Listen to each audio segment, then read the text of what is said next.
नमस्कार दोस्तों, peak PCS के इस वीडियो में आप लोगों का स्वागत है। उम्मीद करते हैं सभी लोग बढ़िया होंगे। तो जैसा कि अपनी इंडियन पॉलिटी की जो है सीरीज़ चल रही है, इसमें पिछले टॉपिक में हम लोगों ने जो है फंडामेंटल राइट्स मौलिक अधिकार देखे थे। उसी का अगला वीडियो है जिसमें हम लोग आज देखेंगे राज्य के नीति निर्देशक तत्व, है ना? इनको हम लोग डीपीएसपी कहते हैं। तो राज्य के निर्देशक तत्वों की बात करें तो पहले इससे कुछ बेसिक जानकारी ले लेते हैं, है ना? तो अगर बात करें डीपीएसपी को कौन से संविधान से जो है भारत में शामिल किया गया था, तो ये आयरलैंड से लिए गए थे। कहाँ से? आयरलैंड से, है ना? तो भारतीय संविधान में राज्य के नीति निर्देशक तत्व मतलब डीपीएसपी, है ना, इनकी संकल्पना 1937 में निर्मित आयरलैंड से उनके संविधान से लिया गया था, है ना? तो आप लोगों ने अगर नोटिस किया होगा तो ये जो आयरलैंड है और डीपीएसपी, तो ये पूछा गया है लगभग हर साल, हर दूसरे साल पूछा गया है कि डीपीएसपी जो है कहाँ से लिए गए हैं या किस संविधान के स्रोत के रूप में जो है प्रेरक के रूप में लिए गए हैं। तो आयरलैंड से लिए गए हैं, है ना? तो यूपीपीसीएस हो या आरओ, हर साल या हर दूसरे साल यहाँ से ये क्वेश्चन तो कन्फर्म मिलता ही है ना? और कभी कभी अनुच्छेद के माध्यम से जो है 2 से 3 क्वेश्चन मिल जाते हैं, है ना? कि एक तरफ अनुच्छेद दे दिए गए, एक तरफ उनका प्रावधान दे दिया गया, तो मैचिंग में या फिर डायरेक्ट पूछ लिए गए। तो यहाँ से भी 2 से 3 क्वेश्चन जो हमेशा ही पूछे ही जाते हैं, है ना? तो ये भी एग्जाम के पॉइंट ऑफ व्यू से बहुत ज़रूरी जो है टॉपिक है ना? तो बात करें कि राज्य के नीति निर्देशक तत्वों को भारतीय संविधान की अनोखी विशेषता किसने कहा है? तो ये डॉक्टर बी आर अम्बेडकर ने कहा है ना?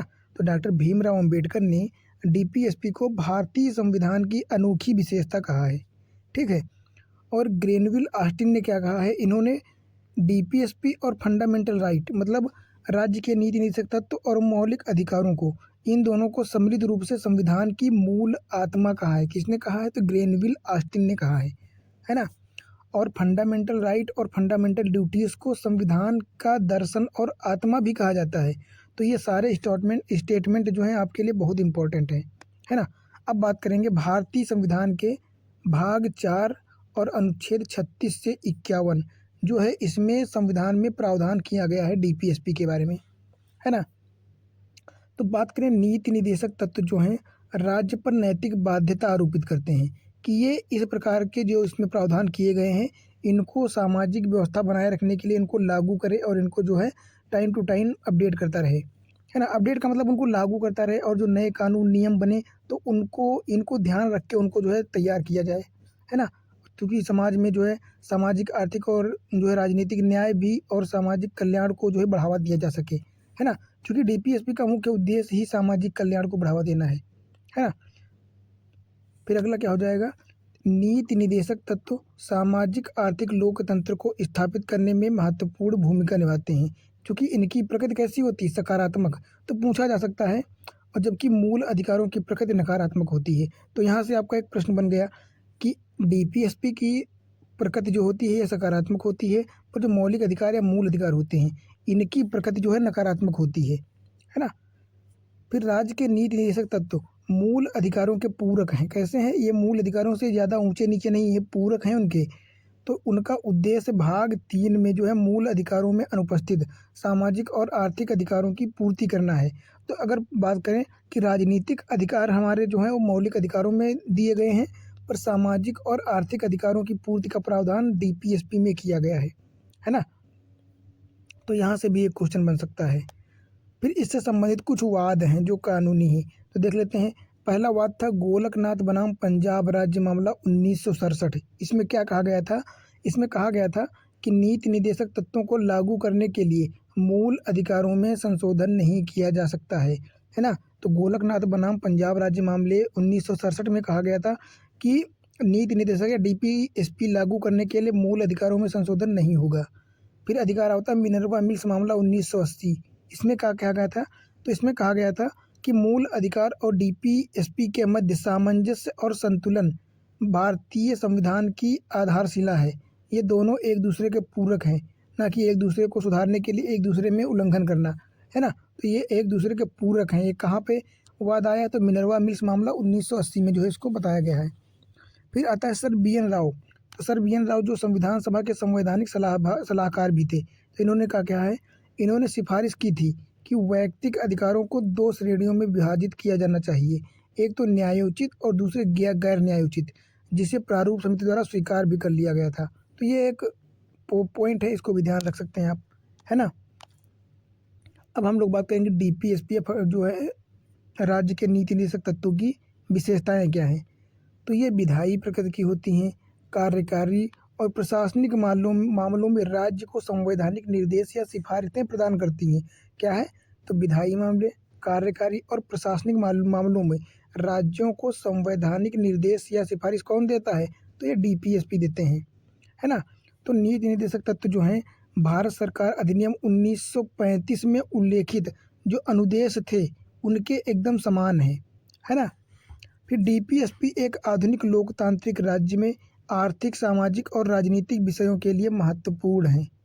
बात करें डीपीएसपी, तो ये लोक कल्याणकारी राज्य की अवधारणा को पूर्ण करते हैं, है ना। तो ये लोक कल्याणकारी राज्य का निर्माण करते हैं, ना कि पुलिस राज्य का। तो ये भी एक इम्पॉर्टेंट स्टेटमेंट है।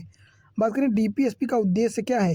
संविधान की प्रस्तावना में उल्लेखित न्याय, स्वतंत्रता, समानता, बंधुत्व को साकार करना, है ना। इनको जो है लागू करना या प्रैक्टिकली लागू करवाना। फिर डीपीएसपी गैर न्यायोचित होते हैं या गैर न्याय योग्य होते हैं। मतलब जिस प्रकार मूल अधिकारों का उल्लंघन होने पर आप सुप्रीम कोर्ट, हाई कोर्ट में जा सकते हो, उस प्रकार डीपीएसपी लागू करवाने के लिए आप किसी हाई कोर्ट या सुप्रीम कोर्ट में नहीं जा सकते हो। ये गैर न्यायोचित होते हैं और गैर वाद योग्य होते हैं। अर्थात इन्हें लागू करवाने हेतु या उल्लंघन पर अदालत में वाद दायर आप नहीं कर सकते हो, है ना। पर यही काम मूल अधिकारों के उल्लंघन पर आप कर सकते हो आराम से, है ना। उसका प्रावधान किया गया है, जो कि आर्टिकल 32 से सुप्रीम कोर्ट और आर्टिकल 226 से हाई कोर्ट जाने का प्रावधान किया गया है ना। तो सुप्रीम कोर्ट न्यायालय ने क्या कहा है? सुप्रीम कोर्ट ने, यदि कोई कानून नीति निर्देशक तत्वों को लागू करता है तो उसे मूल अधिकारों के अनुच्छेद 14 और 19 के साथ तर्क संगत होना चाहिए, है ना। इनका उल्लंघन नहीं करना चाहिए। अब बात करते हैं डीपीएसपी का वर्गीकरण। तो बात करें तो भारतीय संविधान में राज्य के नीति निर्देशक तत्वों का वर्गीकरण नहीं किया गया है, लेकिन कुछ विद्वानों ने सामान्य तौर पर इनको 3 भागों में अपने हिसाब से, मतलब अपनी आसानी से बांट लिया है। कौन कौन से? एक तो समाजवादी, दूसरे गांधीवादी और तीसरे बौद्धिक, उदार बौद्धिक। तो समाजवादी में मतलब ऐसी अवधारणाओं या ऐसी अनुच्छेदों को, प्रावधानों को शामिल किया गया है जो सामाजिकता को बढ़ावा देते हैं। फिर गांधीवादी विचारों से जो प्रेरणा लेते हैं वो गांधीवादी हो जाएंगे, और बाकी जो बच्चे हैं वो उदार हो जाएंगे। तो सबसे पहले हम लोग समाजवादी देखेंगे। तो इस वर्ग के डीपीएसपी समाजवादी जो विचारधारा है उससे प्रेरित हैं तथा लोकतांत्रिक समाजवादी राज्य का खाका खींचते हैं, है ना। इनका लक्ष्य क्या है? सामाजिक और आर्थिक न्याय प्रदान करना। तो इसमें कौन कौन से अनुच्छेद आते हैं? एक तो अनुच्छेद 38 आएगा, अनुच्छेद 39 आएगा, 39A, 41, 42, 43, 43A और 47, इतने जो है समाजवादी के अंतर्गत आएंगे। अब हम लोग एक एक पर जो है डिटेल्ड में डिस्कस करेंगे। सबसे पहले बात करेंगे अनुच्छेद 38 की। तो अनुच्छेद 38 क्या कहता है? राज्य सामाजिक व्यवस्था के लिए, है ना, तो क्या करेगा? राज्य का काम है ये, क्योंकि डीपीएसपी जो है राज्य के करने के काम है। तो सामाजिक व्यवस्था में लोक कल्याण की अभिवृद्धि हेतु सामाजिक, आर्थिक और राजनीतिक न्याय सुनिश्चित करेगा, है ना। और इसके अलावा आय की असमानताओं को कम करने का प्रयास करेगा, प्रतिष्ठा और सुविधाओं व अवसरों की असमानता को भी कम करेगा। और ये जो यहाँ से, इसके अलावा से यहाँ तक का जो प्रावधान है, इसको 44वें संविधान संशोधन 1978 द्वारा जोड़ा गया है। तो यहाँ पे ध्यान रखना कि 44वें संविधान संशोधन 1978 द्वारा 38 में जो है थोड़ा सा प्रावधान या उसकी भाषा में बदलाव किया गया है ना, जो कि पूछा भी जा सकता है। बात करें अनुच्छेद 39 में, तो अनुच्छेद 39 में किन किन चीज़ों का प्रावधान किया गया है? एक तो राज्य की नीति को आजीविका के पर्याप्त संसाधनों या साधनों को सुरक्षित करना होगा। दूसरा, सभी के मध्य संसाधनों का समान वितरण करने का प्रावधान। धन और उत्पादन के साधनों के संकेंद्रण को रोकना, ये भी डीपीएसपी 39 में आएगा। पुरुषों और महिलाओं के लिए समान कार्य के लिए समान वेतन का प्रावधान कहाँ पे है? तो अनुच्छेद 39 में है। श्रमिकों की शक्ति व बच्चों की सुकुमार अवस्था का दुरुपयोग न होने पाए। आर्थिक विवशता के कारण नागरिकों को ऐसे रोजगार में जाना न पड़े जिससे उनकी आयु और शक्ति के अनुरूप कार्य न मिले, है ना, या उनके क्षमता को जो है उल्लंघन करता हो। तो इन सारे प्रावधानों को अनुच्छेद 39 में शामिल किया गया है। फिर बच्चों के स्वास्थ्य विकास का अवसर प्रदान करना सरकार का काम है, जो कि 42वां संविधान संशोधन 1976 के द्वारा जो है जोड़ा गया 39 में। ठीक है। फिर एक प्रावधान 39A जोड़ा गया है 42वें संविधान संशोधन 1976 द्वारा। क्या कहा गया है कि सामान्य न्याय को बढ़ावा देना और गरीबों को मुफ्त कानूनी सहायता फ्री लीगल एड प्रोवाइड कराने के लिए 42वां संविधान संशोधन 1976 के माध्यम से 39A प्रावधान को जोड़ा गया है ना। फिर बात करते हैं अनुच्छेद 41 क्या कहता है। बेरोजगारी, वृद्धावस्था, बीमारी की स्थिति में कार्य, शिक्षा और सार्वजनिक सहायता का अधिकार, ये जो है भारतीय जनता के अधिकार हैं, जो कि राज्य इनके लिए मेहनत करेगा या प्रावधान करेगा, तो ये अनुच्छेद 41 में बताया गया है। फिर बात करते हैं अनुच्छेद 42 क्या कहता है कि काम की न्याय संगत और मानवोचित दशाओं का प्रावधान करना। फिर अनुच्छेद 43 में किस चीज़ का प्रावधान है। कर्मकारों के लिए निर्वाह योग्य मजदूरी, शिष्ट जीवन स्तर, अवकाश का उपयोग सुनिश्चित करने वाली दशाएं तथा सामाजिक और सांस्कृतिक अवसर को सुनिश्चित करना राज्य का काम है। ये अनुच्छेद 43 में प्रावधान किया गया है। बात करें अनुच्छेद 43A, जो कि 42वें संविधान संशोधन 1976 द्वारा जोड़ा गया है। क्या जोड़ा गया है इसमें कि उद्योगों के प्रबंधन में कामगारों का भाग लेना शामिल करना। यह अनुच्छेद 43A में जो है जोड़ा गया 42वें संविधान संशोधन 1976 के माध्यम से। फिर अगला आता है अनुच्छेद 47। अनुच्छेद 47 क्या कहता है अपना, ये कहता है कि पोषाहार स्तर और जीवन स्तर को ऊंचा करने तथा लोक स्वास्थ्य का सुधार करने वाले राज्य के कर्तव्य, ये अनुच्छेद 47 के माध्यम से जो है राज्य को प्रदान किए गए हैं, है ना। तो इस प्रकार जो है अपने सामाजिक कल्याण से संबंधित जो समाजवादी विचारधारा से प्रेरित थे अनुच्छेद, उनका जो है डिटेल्ड हमने पढ़ लिया है। अब पढ़ेंगे गांधीवादी से संबंधित, गांधीवाद से। तो डीपीएसपी का यह वर्ग गांधीवादी विचारधारा पर आधारित है। ये महात्मा गांधी द्वारा राष्ट्रीय आंदोलन के दौरान पुनर्निर्माण के कार्यक्रम का प्रतिनिधित्व जो है करते हैं, है ना। तो इसमें कौन कौन से हो जाएंगे। अनुच्छेद 40, तो क्या कहता है अनुच्छेद 40, तो क्या कहता है अनुच्छेद 40 कि ग्राम पंचायतों का संगठन, जमीनी स्तर पर लोकतंत्र स्थापित करने की व्यवस्था अनुच्छेद 40 में जो है की गई है। फिर बात करते हैं अनुच्छेद 43। क्या कहता है अनुच्छेद 43 कि ग्रामीण क्षेत्रों में वैयक्तिक एवं सहकारी आधार पर कुटीर उद्योगों को बढ़ावा देना, जो कि गांधी जी का स्टेटमेंट भी था। तो ये प्रावधान अनुच्छेद 43 में जो है गांधीवादी विचारधारा से प्रेरित होकर शामिल है। अगला बात करते हैं अनुच्छेद 43B। तो अनुच्छेद 43B क्या कहता है, और अनुच्छेद 43B जो है ये 97वां संविधान संशोधन 2011 के द्वारा जो है इसमें जोड़ा गया था, है ना। पहले मूल संशोधन या मूल डीपीएसपी में नहीं था। तो इसमें किस चीज़ का प्रावधान किया गया है कि सहकारी समितियों के स्वैच्छिक संगठन, स्वायत्त संचालन, लोकतांत्रिक नियंत्रण और पेशेवर प्रबंधन को बढ़ावा देने का प्रावधान किया गया है। किसके बारे में, तो सहकारी समितियों का प्रावधान अनुच्छेद 43 में किया गया है। बात करें अनुच्छेद 46 की, तो 46 क्या कहता है कि अनुसूचित जाति, अनुसूचित जनजाति और समाज के अन्य जो कमजोर वर्गों के शैक्षिक एवं आर्थिक हितों को बढ़ावा देने के लिए तथा उन्हें सामाजिक अन्याय और शोषण से बचाने के लिए राज्य द्वारा किए जाने वाले प्रावधानों का उल्लेख किया गया है अनुच्छेद 46 में। फिर अनुच्छेद 47 आता है। तो अनुच्छेद 47 क्या कहता है कि मादक पेय और नशीले पदार्थों का सेवन प्रतिबंधित करना, ये राज्य का कार्य है। अनुच्छेद 48 गायों व बछड़ों तथा अन्य दुधारू और वाहक पशुओं के वध पर रोक लगाएं तथा उनकी नस्लों में सुधार करके जो है पशुओं को बढ़ावा दें, ये अनुच्छेद 48 में प्रावधान या उल्लेख किया गया है ना। इस प्रकार गांधीवाद के ये इतने जो है प्रावधान किए गए हैं। अब हम लोग बात करेंगे उदार बौद्धिक सिद्धांत, इसमें क्या क्या शामिल किया गया है। तो सबसे पहले देखते हैं अनुच्छेद 44 क्या कहता है। तो अनुच्छेद 44 जैसे कि यूसीसी आप लोगों को पता ही होगा, है ना, यूनिवर्सल सिविल कोड। तो इसमें नागरिकों के लिए एक समान नागरिक संहिता या सिविल संहिता का प्रावधान किया गया है, जो कि भारत में केवल एक ही राज्य है जो कि गोवा, वहाँ पे पूर्ण रूप से जो है एक समान नागरिक संहिता लागू है। वो भी अंग्रेजों के समय से लागू है, ना कि अब से, है ना, स्वतंत्रता से पहले से ही लागू है। बात करते हैं अनुच्छेद 45। तो राज्य प्रारंभिक शैशव अवस्था की देखरेख और सभी बालकों को उस समय तक जब तक कि वे 6 वर्ष की आयु पूर्ण नहीं कर लेते शिक्षा प्रदान करने के लिए प्रयास करेगा, जो कि 86वां संविधान संशोधन 2002 के माध्यम से भी इसको शामिल किया गया है ना। कौन सा संशोधन? 86वां संशोधन 2002 के माध्यम से। तो यहाँ पे एक चीज़ ध्यान रखना कि 6 वर्ष से कम तक की आयु है, 6 वर्ष से कम वाले बच्चों के लिए प्रावधान किया गया है। बात करें अनुच्छेद 48, तो यह अनुच्छेद 48 क्या कहता है कि आधुनिक और वैज्ञानिक तर्ज पर कृषि और पशुपालन को व्यवस्थित करने का उल्लेख।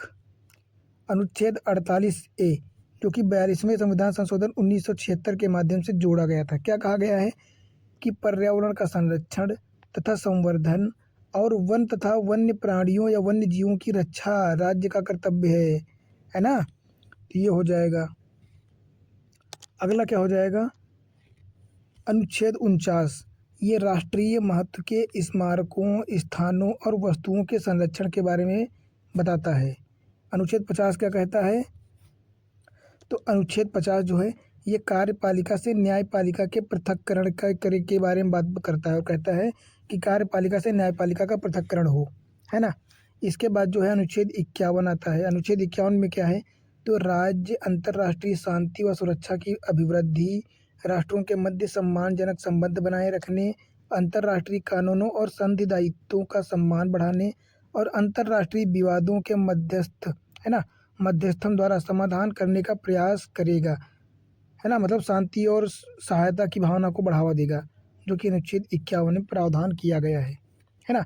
तो इस प्रकार इतने जो है अपने क्या हैं 36 से 51 तक जो है सारे अपने DPSP हो जाएंगे, जिनके बारे में जितनी चीज़ें उल्लेखित की गई थी सारी इसमें हम लोगों ने कवर कर ली है ना। और इसके बाहर आपका क्वेश्चन कहीं से नहीं जाएगा, इस चीज़ की गारंटी है मेरी, है ना। बस इसी को देख लेना वीडियो 1 से 2 बार अच्छे से, और इनको ध्यान से पढ़ते रहना, टाइम टू टाइम रिवीजन करते रहना। बाकी आपको इसके अलावा कहीं से क्वेश्चन नहीं आएंगे, है ना। भाग 4 के अतिरिक्त कुछ निर्देश भी दिए गए हैं जो कि यहाँ पे लिखे गए हैं, है ना। तो अनुच्छेद 335 जो कि भाग कितना हो जाएगा? भाग 16 हो जाएगा। तो भाग 16 में अनुच्छेद 335 में क्या प्रावधान किया गया है कि सेवाओं और पदों के लिए अनुसूचित जातियों और अनुसूचित जनजातियों के दावे। फिर 350A में दिया गया है भाग 17, इसमें क्या प्रावधान किया गया है कि प्राथमिक स्तर पर मातृभाषा शिक्षा में दी जाएगी, शिक्षा में देने की सुविधाएं। और 351 अनुच्छेद और भाग 7 हिंदी भाषा के विकास के लिए निवेश को बढ़ावा दिया जाएगा। ये निर्देश जो दिए गए हैं अनुच्छेद 335, 350A और 351 में जो है शामिल हैं, तो इनको भी आप लोगों को ध्यान रखना होगा। अब देखेंगे हम लोग मूल अधिकार एवं नीति निर्देशक तत्वों से संबंधित कुछ वाद हैं जो एक दूसरे के टकराव की स्थिति को पैदा करते हैं, है ना। तो ये भी देखना बहुत ज़रूरी है कि इनके बारे में क्या कहा गया है। तो अगर बात करें सबसे पहले चंपकम दोराई राजन मामला 1951 का वाद होता है। कौन सा? चंपकम दोराई राजन मामला 1951 का। इसमें क्या कहा गया था कि यदि फंडामेंटल राइट और DPSP के मध्य कोई संघर्ष होता है, मतलब अगर कोई मूल अधिकार और राज्य के नीति निर्देशक तत्वों के मध्य कोई संघर्ष होता है तो मूल अधिकारों को DPSP पर वरीयता दी जाएगी। संवैधानिक संशोधन के माध्यम से संसद DPSP में संशोधन कर सकती है। तो यहाँ पे 2 निष्कर्ष निकलते हैं कि संविधान संशोधन के माध्यम से राज्य के नीति निर्देशक तत्वों में संसद संशोधन कर सकती है, और यहाँ पर फंडामेंटल राइट को जो है ज़्यादा ताकतवर समझा गया था फंडामेंटल DPSP की अपेक्षा, है ना। तो यहाँ पे कहा गया था DPSP के ऊपर फंडामेंटल राइट भारी पड़ेंगे। दूसरा गोलकनाथ मामला 1967 आता है। इसमें क्या कहा गया था? तो DPSP के कार्यान्वयन के लिए मूल अधिकार में संशोधन नहीं किया जा सकता। इसमें कहा गया था कि DPSP को लागू करने के लिए मूल अधिकारों में किसी प्रकार का कोई संशोधन नहीं होगा। फिर आता है 24वां संविधान संशोधन 1971। ये क्या कहता है कि संसद संवैधानिक संशोधन द्वारा किसी भी मूल अधिकार में संशोधन कर सकती है। यहाँ पे फंडामेंटल राइट में जो है संशोधन करने की बात कही गई थी, और क्या कहा गया था कि अनुच्छेद 31C को शामिल किया गया और कहा गया कि नीति निर्देशक तत्वों को अनुच्छेद 39B और 39C को लागू करने हेतु बनाए गए कानून को मूल अधिकारों के अनुच्छेद 14, 19 और 31 के उल्लंघन हेतु चुनौती नहीं दी जाएगी।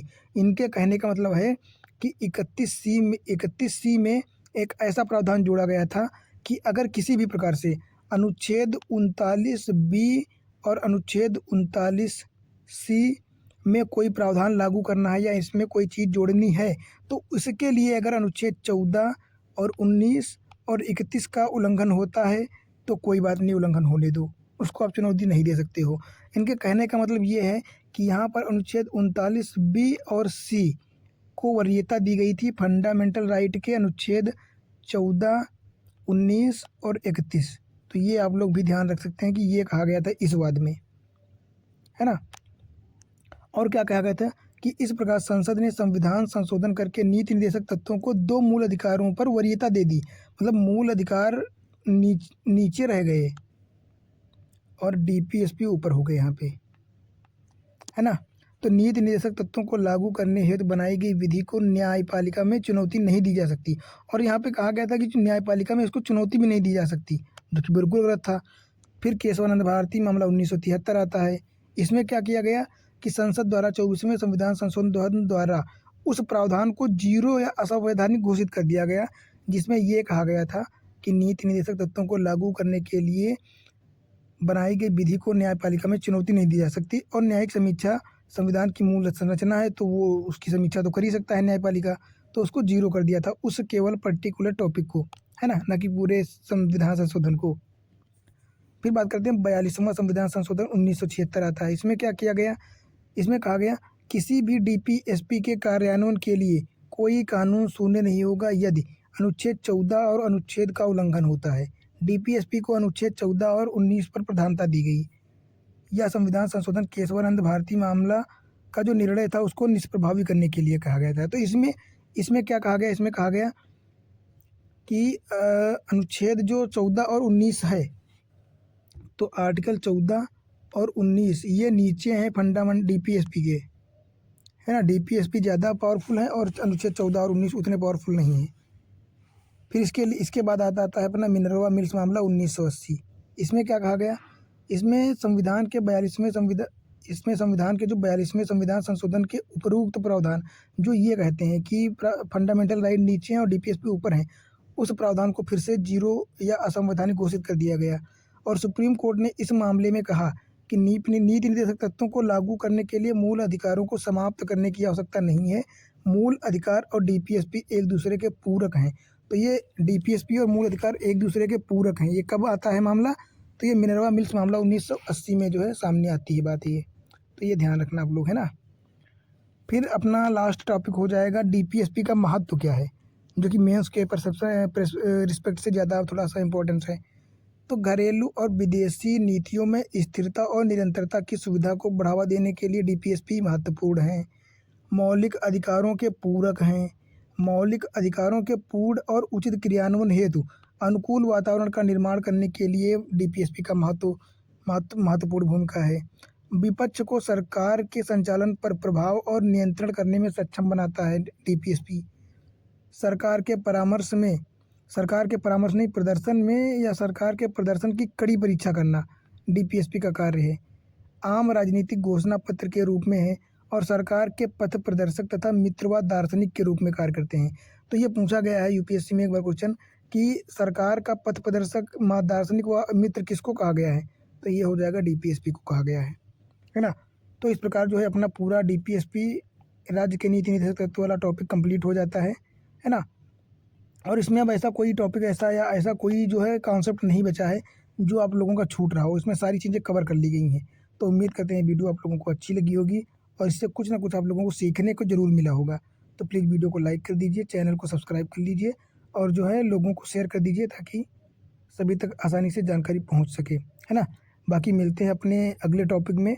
अगला टॉपिक होगा मौलिक कर्तव्य अपना, है ना, जिसमें हम लोग देखेंगे अपना अगला टॉपिक। तो मिलते हैं फिर अगले वीडियो में।